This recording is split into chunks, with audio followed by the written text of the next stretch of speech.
Muy bien, amada iglesia, pues muy buenas tardes, sean ustedes bienvenidos. Me da mucho gusto verlos nuevamente con esta bendición que Dios da de poder compartir su palabra. ¿Cómo están? Pero antes de que abran su Biblia, antes de comenzar con la palabra, permítanme hacerles una pregunta. Ahí en su asiento, de manera personal, piensen. ¿Quién eres y a dónde vas? ¿Cuál es tu propósito? Y es que estas dos preguntas, hace unas semanas me las hicieron a mí, ahora que estoy estudiando el diplomado de desarrollo humano allá en la universidad. Y bueno, es que podemos reflexionar y tal vez nuestra primera respuesta sea, ¿quién soy yo? Pues su primera respuesta puede ser su nombre, puede ser su edad, su género. Gustavo, 48 años de edad, hombre masculino, pero eso no nos define quiénes somos realmente, ¿verdad? También soy esposo, somos esposas, somos hijos, somos padres, ¿verdad? Y la familia no nos define quiénes somos nosotros, ¿están de acuerdo? Tampoco nos define nuestra profesión. Los estudios que hayamos hecho, si estudiamos, a qué nos dediquemos, nuestra altura, nuestro peso, incluso nuestro estatus social, la cantidad de dinero y posesiones que podamos tener. Eso no nos define. Y tampoco nos define, o nos define todo eso de manera parcial, ¿verdad? Incluyendo si damos servicio, predicamos, damos consejería, estamos en alabanza. Y podríamos seguir integrando cada una de nuestras partes a lo que nos dedicamos o de lo que somos, desde el punto de vista biológico, desde el punto de vista físico, desde el punto de vista mental, emocional, social. Pero la verdad es que somos hijos de Dios.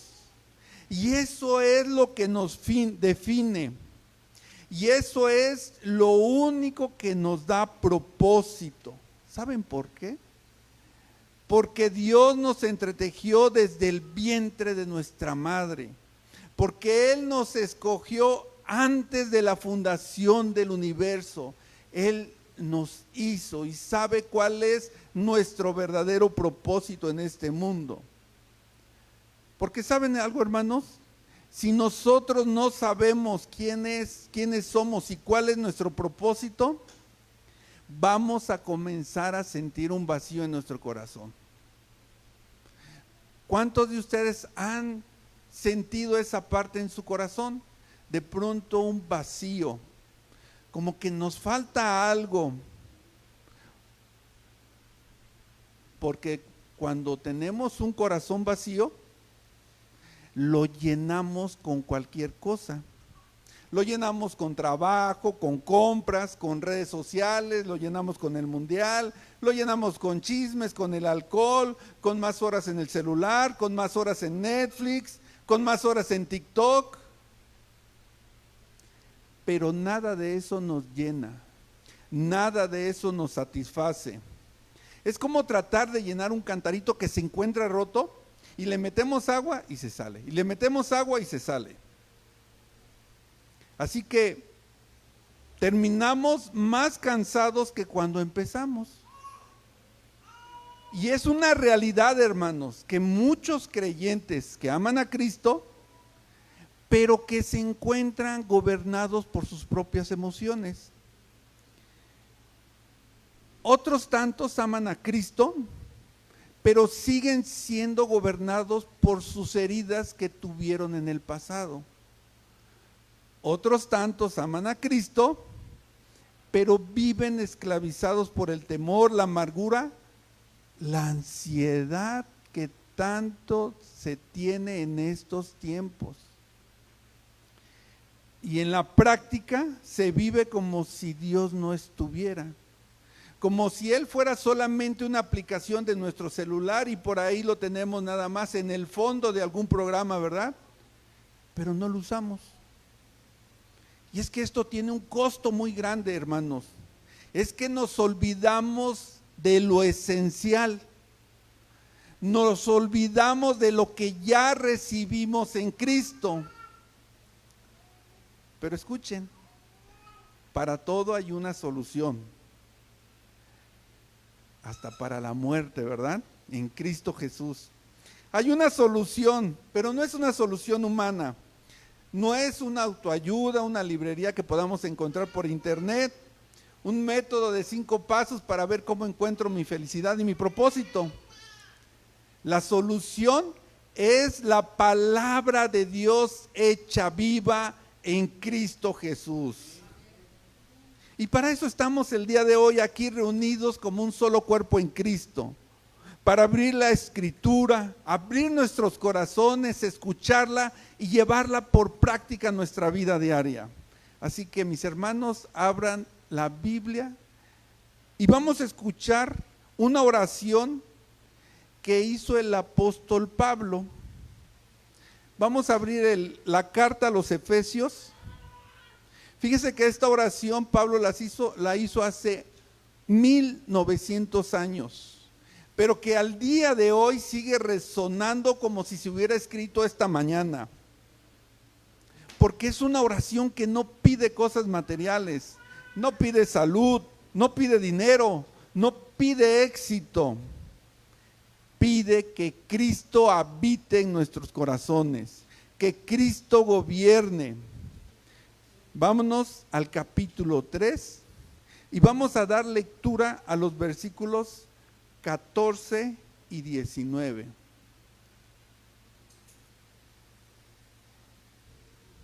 Capítulo 3, versículos 14 y 19. La palabra, amén, ya estamos ahí.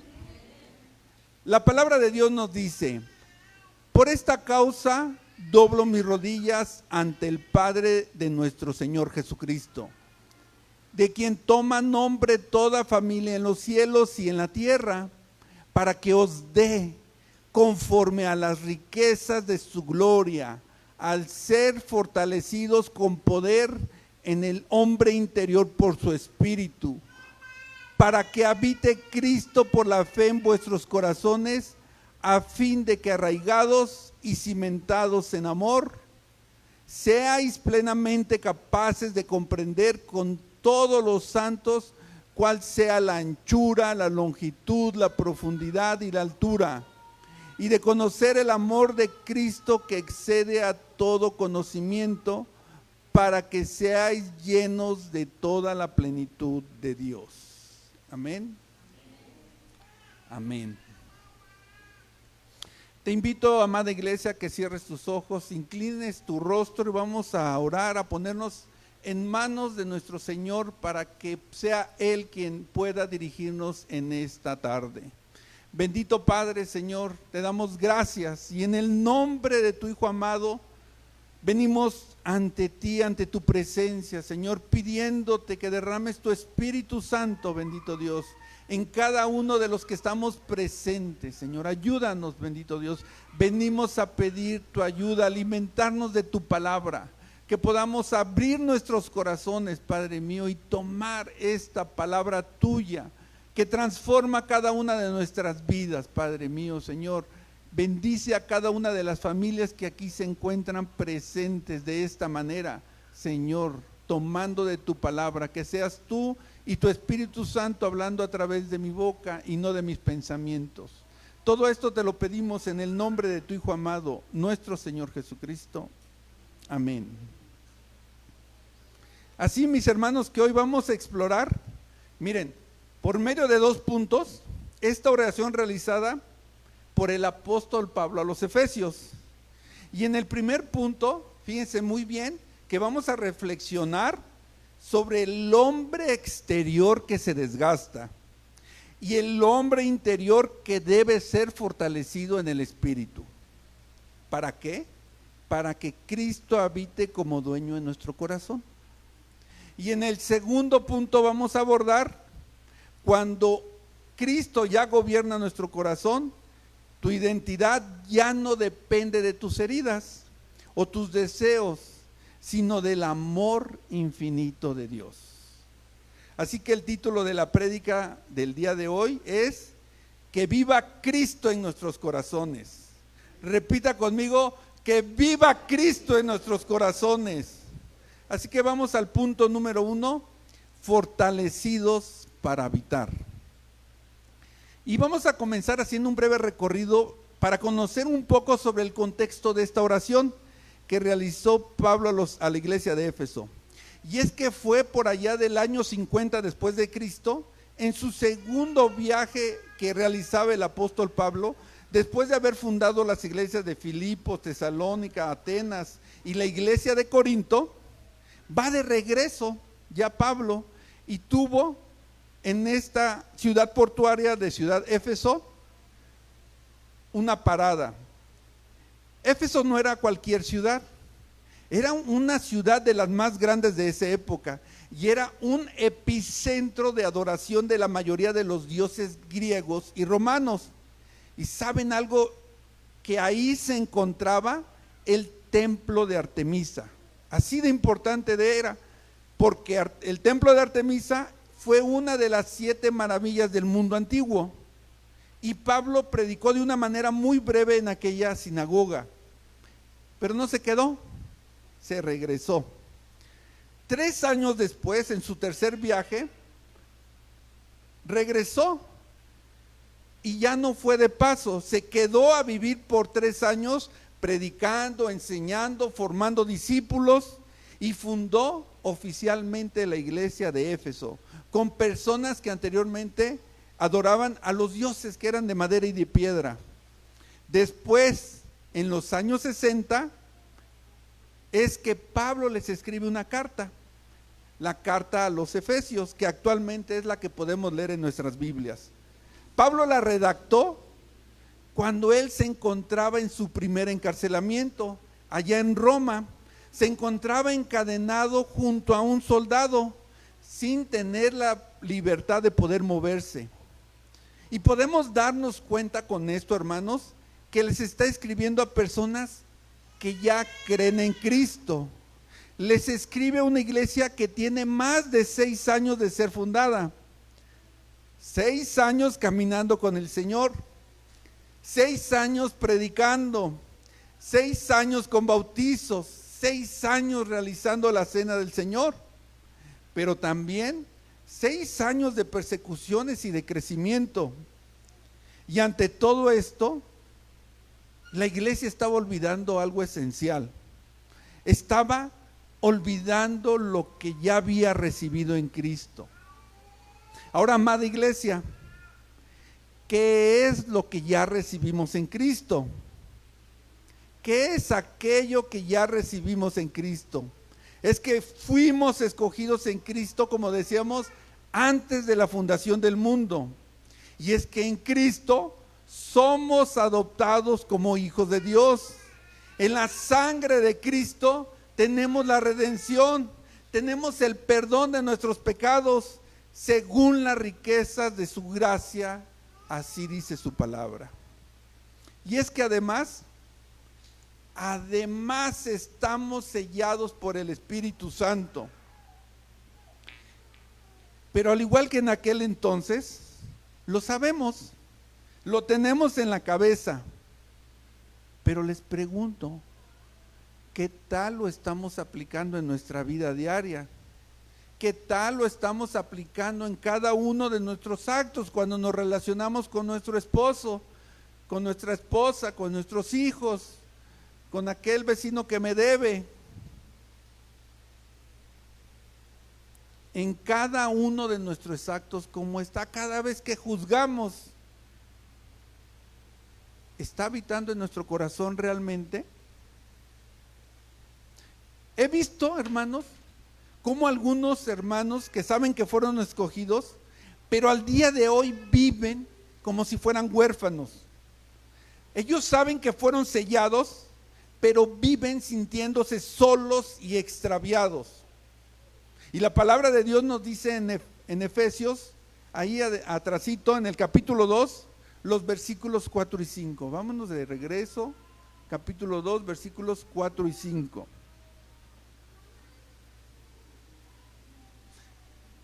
La palabra de Dios nos dice: pero Dios, que es rico en misericordia, por su gran amor con que nos amó, aun estando nosotros muertos en pecados, nos dio vida juntamente con Cristo, por gracia sois salvos. Así que Cristo nos dio vida, aun cuando estábamos muertos en nuestros delitos y pecados, aun cuando caminábamos conforme a la corriente de este mundo. ¿Se acuerdan, hermanos? Cuando vivíamos deseosos de la carne, en la voluntad de la carne y en la voluntad de nuestro pensamiento. Aún así, hermanos, juntamente en Cristo, por su gracia, por su sangre derramado, somos reconciliados por medio de la cruz. Se nos da vida eterna por su gracia y no por nuestras obras. Así que después de haberles mencionado esto, este entorno es cuando llegamos a la oración que hace Pablo. En nuestro versículo base leímos que Pablo dobla rodillas, y es en ese momento que realiza una oración por esta iglesia. Pero observemos que no es una simple oración, un simple deseo para los cristianos, sino que esta oración refleja lo que Dios está esperando de nosotros. Vuelvo a repetir, refleja lo que Dios está esperando de nosotros. Esta oración por la iglesia, que también llega a nuestras vidas como palabra de Dios, es un llamado, como una meta, es un llamado a nuestras vidas como un objetivo que nosotros debemos alcanzar, como una realidad que debe hacerse viva en nuestra vida, en el caminar de la mano con nuestro Señor Jesucristo.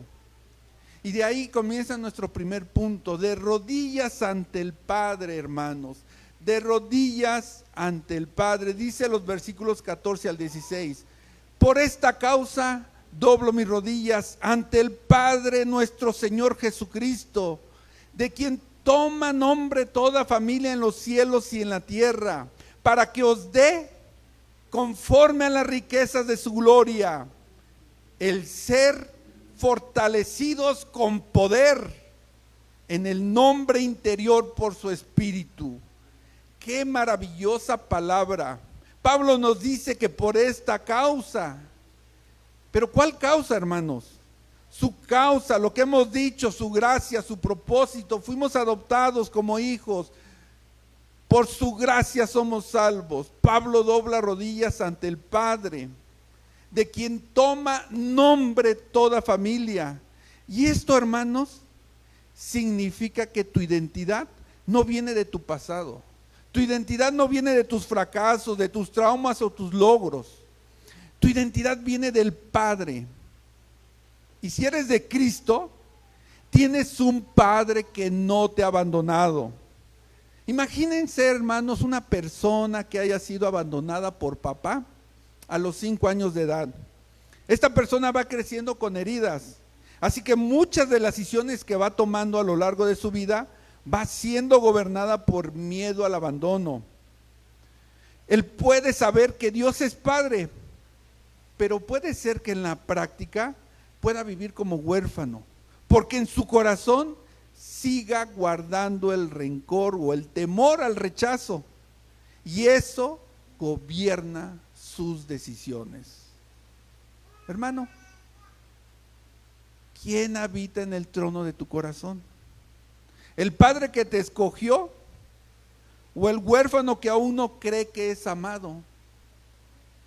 Entonces Pablo está doblando rodillas delante del Padre, de quien toma nombre toda familia en los cielos, en la tierra, para que os dé conforme a las riquezas de su gloria. Pablo ora y hace referencia a la generosidad y a la abundancia ilimitada de la cual Dios bendice a su pueblo. Dice: para que os dé conforme a las riquezas de su gloria. No dice que nos dé de sus riquezas en gloria, dice conforme a sus riquezas en gloria. Y esta es una diferencia un poco sutil, ¿verdad? ¿La alcanzan a entender? Pero esta diferencia es muy sustancial. ¿Por qué? Les voy a dar un ejemplo, fíjense. Una cosa es que un rico dé por sus riquezas, y otra cosa es que un rico dé conforme a sus riquezas. Miren, imagínense por un momento que somos niños y que ya viene Navidad y tienen un tío rico que les va a traer un regalo. ¿Qué van a preferir? ¿Que te dé de su riqueza o que te dé conforme a su riqueza? Vamos a preferir que nos dé pues conforme a su riqueza, porque el tío rico puede ser que sea tacaño y de su riqueza puede que tan solo nos dé 50 pesos. Pero si nos da conforme a sus riquezas, nos va a dar en abundancia, ¿verdad? Entonces Pablo no se refiere a un tío rico. Pablo está doblando rodillas ante Dios Todopoderoso, ante el Padre de la gloria, al Padre bendito de la misericordia, que cuando tuvo que dar, se entregó a sí mismo. Él es Emmanuel, Dios con nosotros. Él es quien nos dio a su Hijo. Y Pablo le dice, ¿sí? Él nos dio a su Hijo Jesucristo por nuestros pecados para nuestra salvación. ¿Cómo no nos va a dar con Él todas las cosas conforme a su voluntad? Miren, hermanos, nosotros actuamos conforme a lo que creemos. Por eso, cuando Pablo le está pidiendo a Dios, le pide sabiendo que Dios es generoso y pide que Dios pueda bendecir a su pueblo conforme a sus riquezas en gloria. Amén. Ahora, mis hermanos, escuchen bien. ¿Por qué Pablo no está pidiendo, dale un auto conforme a tus riquezas en gloria? O dale un sueldo conforme a tus riquezas en gloria. Es más, dale una casa conforme a tus riquezas en gloria. Muchos podrían decir, amén, yo quiero esa bendición para mi vida, ¿verdad? Pero Pablo no duda que Dios pueda suplir, hermanos. Sabemos que Dios suple. Y la palabra de Dios nos dice en Filipenses 4:19. Vayámonos adelantito. Filipenses capítulo 4 versículo 19. La palabra de Dios nos dice, mi Dios pues suplirá todo lo que falta conforme a sus riquezas en gloria en Cristo Jesús. Suplirá todo lo que os falta conforme a sus riquezas. Y tenemos esa confianza en Dios y descansamos en Dios. Pero Pablo está hablando de algo espiritual, está hablando de algo que es mucho más profundo. No tan solo de las cosas temporales. No está pensando en esas bendiciones materiales o bendiciones económicas, sino que está orando por bendiciones espirituales que son mucho más profundas. Él dice que quiere que Dios dé conforme a las riquezas de su gloria, que sean fortalecidos con poder en el hombre interior por su espíritu. Repitan conmigo, hombre interior. ¿Por quién? Por su espíritu. Pablo lo que está pidiendo es que Dios pueda fortalecer con poder a los creyentes en el hombre interior por su espíritu. Y es el Espíritu Santo el que va a fortalecer nuestras vidas, el que va a fortalecer nuestro hombre interior. ¿Para qué? Dice el versículo 17 de nuestro versículo base, para que habite Cristo por la fe en nuestros corazones.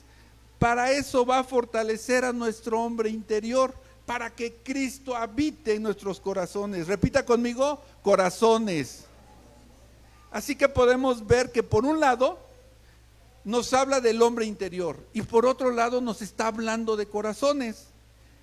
Que el Espíritu Santo los fortalezca en el hombre interior para que habite Cristo en nuestros corazones.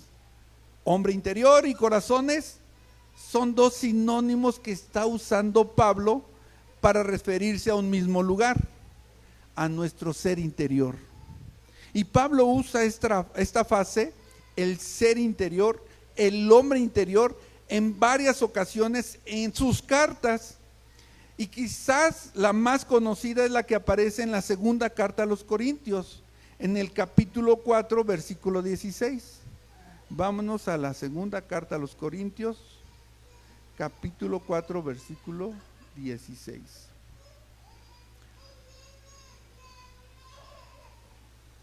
La palabra de Dios nos dice: por tanto no desmayemos, antes aunque nuestro hombre exterior se va desgastando, el interior no obstante se renueva de día en día. Hermanos, y es que conforme van pasando los años, podemos ver que el cuerpo, nuestro cuerpo se va resintiendo. Y los que somos un poquito ya mayores de edad, que pasamos de los 18 y 20 años, podemos sentirlo, ¿verdad? Vemos cómo se desgastan nuestras articulaciones, nuestros huesos, nuestras rodillas. Pero hermanos, estando en Cristo, este hombre exterior se va a ir desgastando, pero el interior se va a ir renovando día en día. Y esta es una verdad para nosotros que somos cristianos. El apóstol Pablo compara un hombre exterior con el hombre interior. Y podemos hacer referencia el cuerpo físico y biológico, porque cada uno de nuestros órganos se van desgastando. Y esto, hermanos, es evidencia de nuestra temporalidad. Las rodillas que nos duelen y los huesos que crujen es evidencia de que del polvo venimos y al polvo vamos. Pero hermanos, el hombre interior se renueva de día en día. ¿Por qué? Porque está en Cristo. Entonces, Pablo está orando por los efesios y pide que el hombre interior sea fortalecido. ¿Por qué? Porque el apóstol Pablo sabe perfectamente que vivimos en una batalla. Vivimos una batalla entre el hombre interior y el hombre exterior. Por una parte, el hombre interior busca y se deleita en la palabra de Dios, pero por otra parte, el hombre exterior se deleita en la carne. Y en la carta a los Romanos, en el capítulo 7, versículo 22, vayamos a carta a los Romanos.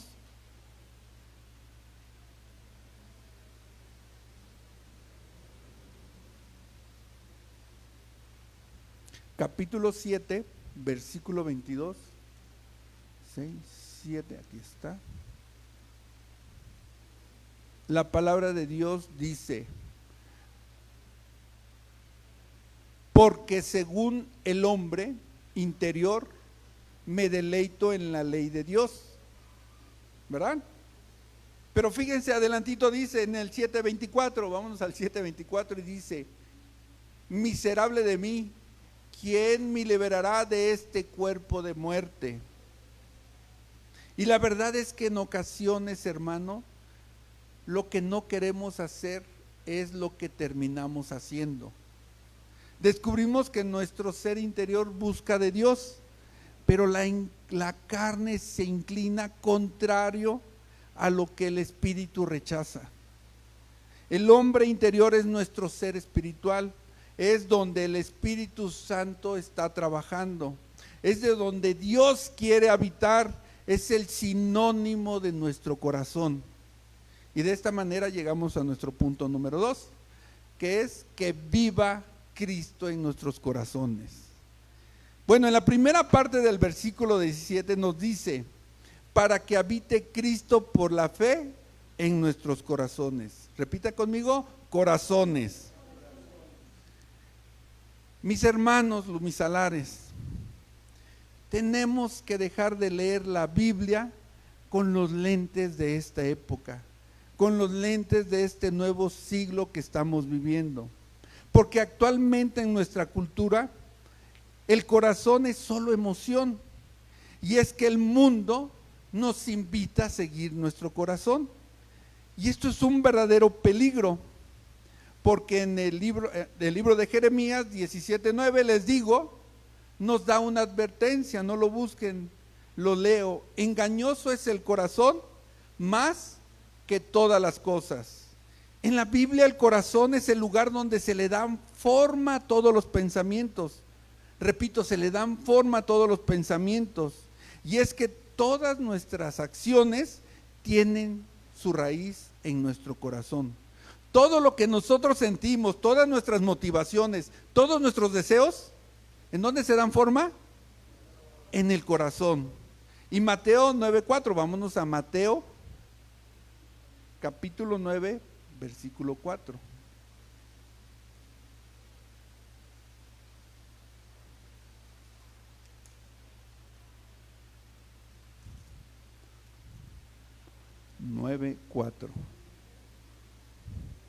Dice la palabra: y conociendo Jesús los pensamientos de ellos, dijo: ¿por qué pensáis mal en vuestros corazones? Porque las palabras que decimos, ¿de dónde nacen? Del corazón. En el Evangelio de Mateo 12, adelantito, vámonos al capítulo 12, versículo 34.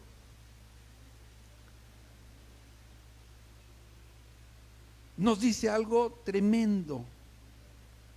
12, versículo 34. Generación de víboras, ¿cómo podéis hablar lo bueno siendo malos? Porque de la abundancia del corazón habla la boca. De la abundancia del corazón habla la boca. Entonces, todo lo que decimos tiene su hilo directamente a nuestro corazón. Nuestros deseos, ¿de dónde nacen, hermanos? Del corazón. Les leo Proverbios 23:7. Dice: por cuál es su pensamiento en su corazón, tal es él. Así que nuestras acciones externas están delimitadas y determinadas por nuestros deseos internos. Incluso hasta el adulterio se comete en el corazón. Y lo podemos ver ahí en el mismo Evangelio de Mateo. Ya que estamos ahí, nos regresamos al capítulo 5, versículo 28.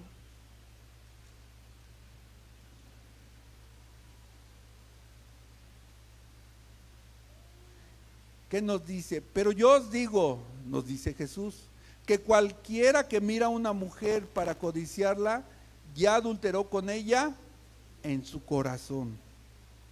Incluso Jesús mismo realiza una lista de la fuente de la maldad. Ahí mismo en el Evangelio de Mateo nos vamos al capítulo 15 y leemos el versículo 19.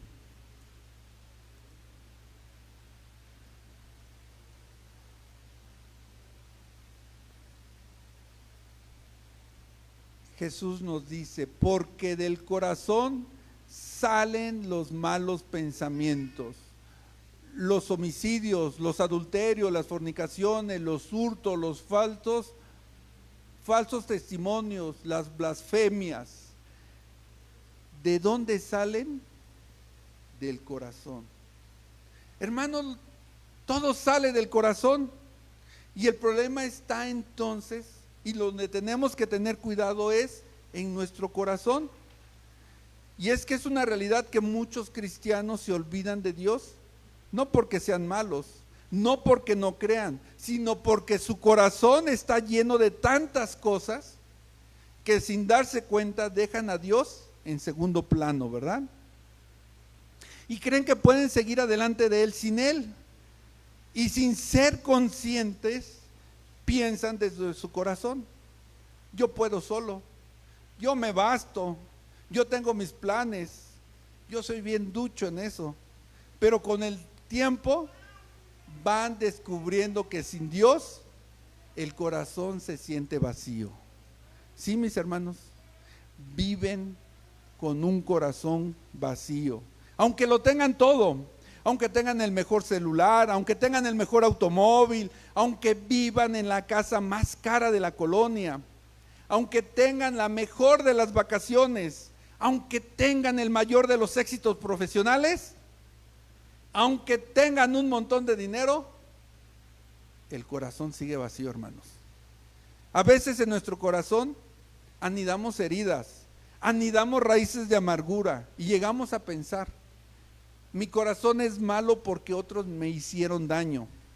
Y escuchen muy bien con atención, mis hermanos, ustedes no son responsables por lo que le hayan hecho, pero usted sí es responsable por lo que ha hecho con eso.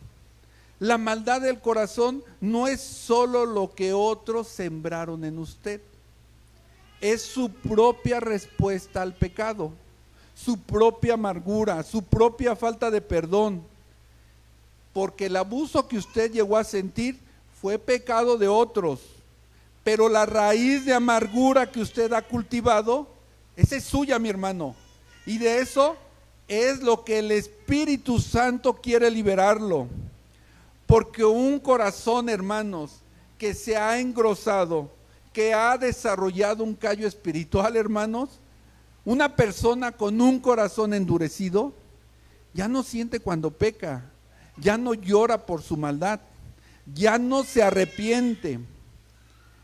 Y lo podemos ver en la carta a los romanos, en el capítulo 2, ahí adelantito de Mateo, el que sigue, Marcos, Lucas, Juan, Hechos, y llegamos a, no llegó, Romanos, capítulo 2, versículo 5.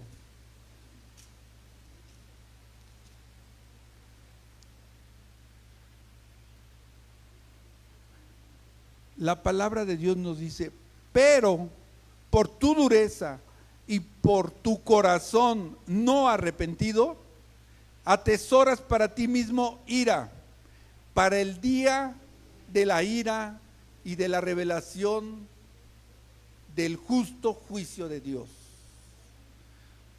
Por tu dureza y por tu corazón no arrepentido, atesoras para ti mismo ira. Tremendo, hermanos. Pero, mis hermanos, ¿por qué les digo todo esto? ¿Para hacerlos sentir mal? No, mis hermanos. Se los digo porque hay un remedio, porque hay un camino. Porque para un enfermo que no sabe que está enfermo, el primer paso para que Cristo viva en su corazón es reconocer quién vive en estos momentos ahora en su corazón. ¿Quién está suplantando el espacio que le corresponde a Cristo? Entonces, hermano, ¿cómo es que habita Cristo en nuestro corazón? Continuamos en nuestro versículo base, el 17, para que habite Cristo por la fe en nuestros corazones. Cuando dice para que habite Cristo, no estaba pensando que Cristo no habitaba ya en sus corazones. Recordemos que Pablo estuvo 3 años con la iglesia de Efesos. Recordemos que cuando uno se convierte al evangelio, cuando uno le entrega su corazón al Señor, Él viene y mora en nuestras vidas y todos recibimos la misma medida del Espíritu Santo al momento de creer.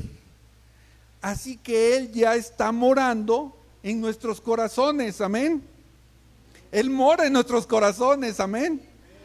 Miren, sin embargo, uno puede ser más lleno de Cristo o menos lleno.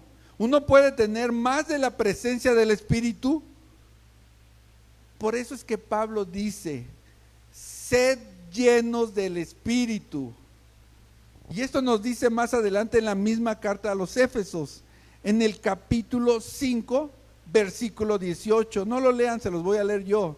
Dice, no se emborrache con vino, que lleva al desenfreno. Al contrario, sean llenos del Espíritu. Miren, podemos ver cómo el apóstol Pablo hace esta comparación clara. Así como una persona que se encuentra bajo los efectos del licor es controlado por el alcohol mismo, el cristiano debe de rendirse al Espíritu Santo para que sea controlado y guiado por él. Estar lleno de Cristo significa vivir completamente bajo su influencia y su gobierno. Miren, vamos a ver aquí en la televisión una ilustración de la llenura de Cristo. Vamos a ver 3 escenas. En la primera escena, ya lo habíamos visto alguna vez, Cristo va en el asiento trasero y está presente, pero no dirige su camino. Y muchas veces los creyentes viven de esta manera.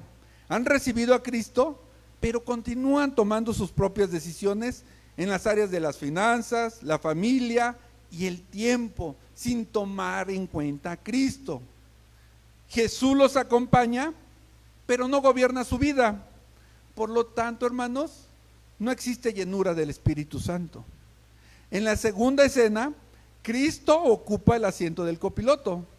Ahora es consultado como consejero, pero solo en ciertos momentos, porque cuando surgen problemas o cuando los planes comienzan a retrasarse en su vida, las personas siguen teniendo el control de su vida misma y deciden cuándo escucharlo o cuándo ignorarlo. Y esta influencia de Cristo es parcial. De la misma manera, la llenura del Espíritu Santo es intermitente. Y finalmente, en la tercera escena, Cristo está al volante. Él dirige el camino y tiene autoridad sobre cada decisión. El verdadero cristiano está en el asiento del copiloto y además no va feliz, va gozoso. ¿Por qué? Porque vive en fe, porque sabe quién conduce, porque sabe quién le lleva a su destino, porque sabe quién le da su propósito. Y esto es lo que Pablo pide cuando dice que habite Cristo por la fe en vuestros corazones. No que sea un pasajero, que sea un consejero, que sea Él quien dirige, quien controla el volante, la dirección de tu vida. Y es aquí cuando existe la llenura del Espíritu Santo. Porque Pablo no habla de la salvación, pues Cristo ya moraba en la iglesia de Éfesos por medio de su Espíritu. Su deseo era que los creyentes reconocieran plenamente la presencia del Señor y le permitieran ejercer dominio sobre cada una de sus áreas en su vida. Cristo no puede ser relegado al asiento trasero, ni limitado a un papel de consejero ocasional, porque Él es nuestro creador, porque Él nos sustenta, porque Él nos entretejió desde el vientre. Él debe ocupar la autoridad y el control. Así que, amada iglesia, preguntémonos de manera muy personal: ¿quién controla realmente mi vida? ¿Quién la conduce? ¿Cómo toman sus decisiones?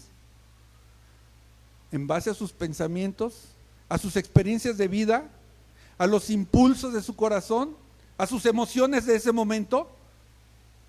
El llamado de Dios es a rendirse por completo de corazón, para que en todo momento, en toda situación, Cristo viva y gobierne permanentemente en sus corazones. Que viva Cristo en sus corazones, hermanos, de una manera permanente. Que habite, dice su palabra, que habite. Y fíjense, esa palabra de habitar, si nosotros nos vamos a su lengua original, que es el griego, dice katoikeo.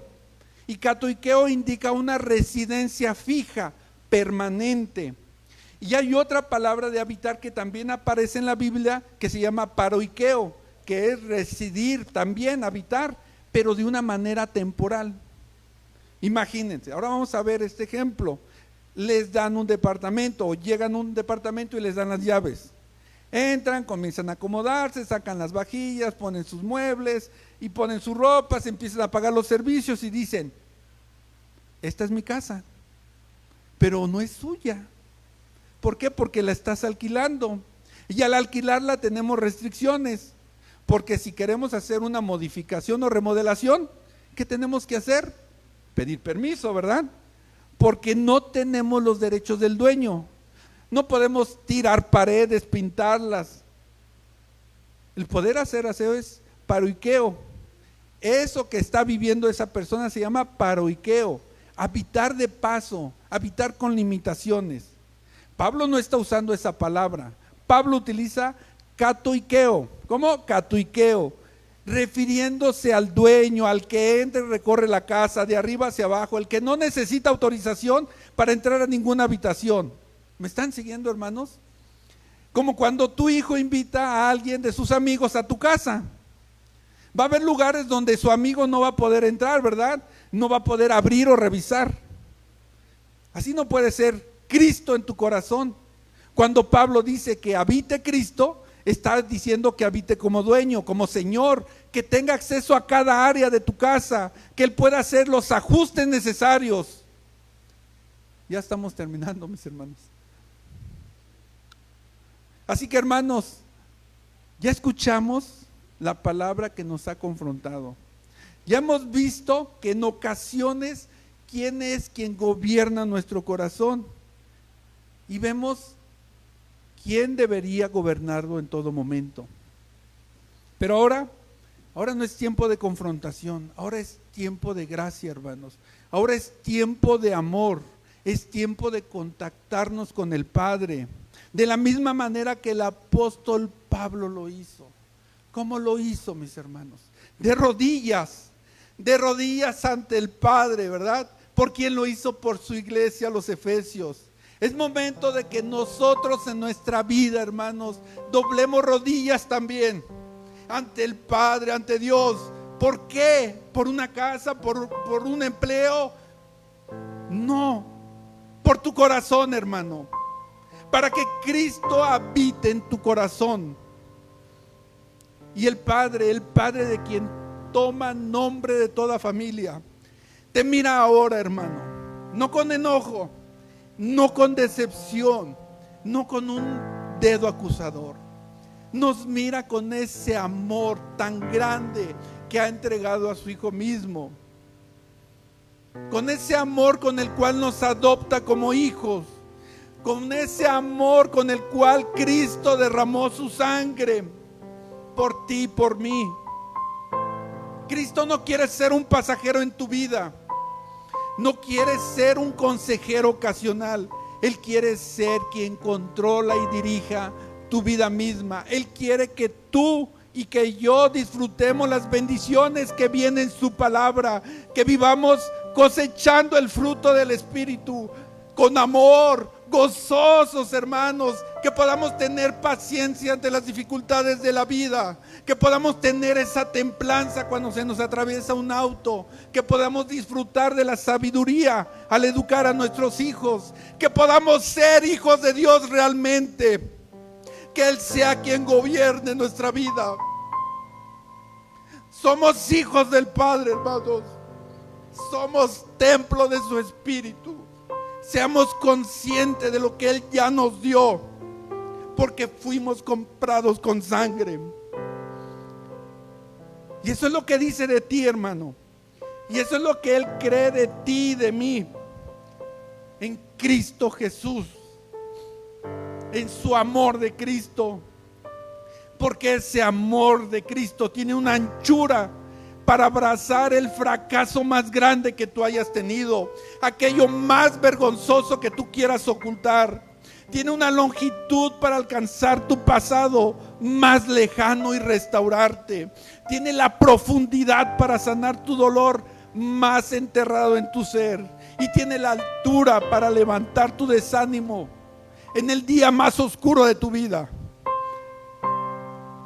Así que de la misma forma que el apóstol Pablo termina su oración, de rodillas, no termina pidiendo, termina adorando.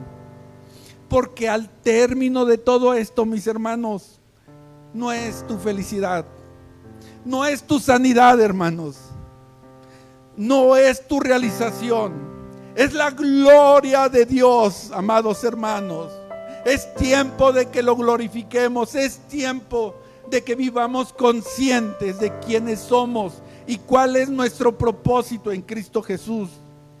Porque cuando tu corazón se encuentra gobernado por distracciones, por tus heridas,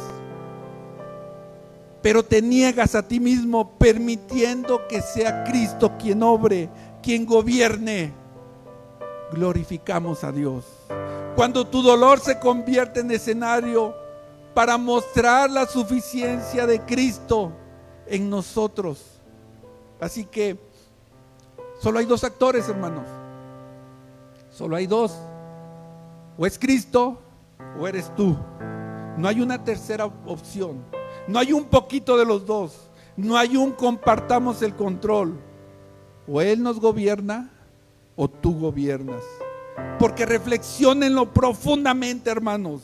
El día de mañana, cuando Cristo nos juzgue, no nos va a juzgar por lo que las personas ven, por lo que la iglesia vea, por la ropa que usaste, si es bonita o no es bonita, o por tu cabello que nunca lo cortaste, porque usaste esto, porque no lo usaste, porque comiste o no comiste. Eso no es que no le interese a Dios. En primer lugar, lo que Dios va a juzgar es por lo que tenías en tu corazón. ¿Qué es lo que te llevó a hacer lo que hiciste? ¿Qué hiciste cuando lo viste desnudo? ¿Qué hiciste cuando lo viste enfermo? ¿Qué hiciste cuando viste a tu hermano que necesitaba de ti? ¿Lo juzgaste? ¿Le dijiste, él no? A Dios no le interesa tanto lo que se ve. A Dios le interesan las motivaciones de tu corazón. Y lo maravilloso de todo, hermanos, es que nos promete y nos dice que si abrimos nuestro corazón y le permitimos entrar a nuestra vida, Él va a arrancar ese corazón de piedra que tenemos y nos da uno nuevo, un corazón de carne. Va a arrancar lo malo, lo egoísta, y nos va a dar conforme a su Espíritu Santo. Si te sientes derrotado, si te sientes perdido, si te sientes acabado, si sientes que estás en problemas, recuerda, hermano, tus problemas comienzan en tu corazón. Aún no le has orado lo suficiente para que Él fortalezca al hombre interno, para que Cristo habite en tu corazón. Por eso Jesús nos dice, dame, hijo mío, tu corazón, para que yo habite en él. Y después que nosotros le entreguemos nuestro corazón, entonces, solo entonces nuestros ojos podrán fijar cuáles son sus caminos, cuál es su voluntad, y andaremos como buenos cristianos, como buenos hijos suyos. Y entonces, a través de su voluntad, le podemos dar la gloria y la honra a través de nuestra vida, mis hermanos. Amén.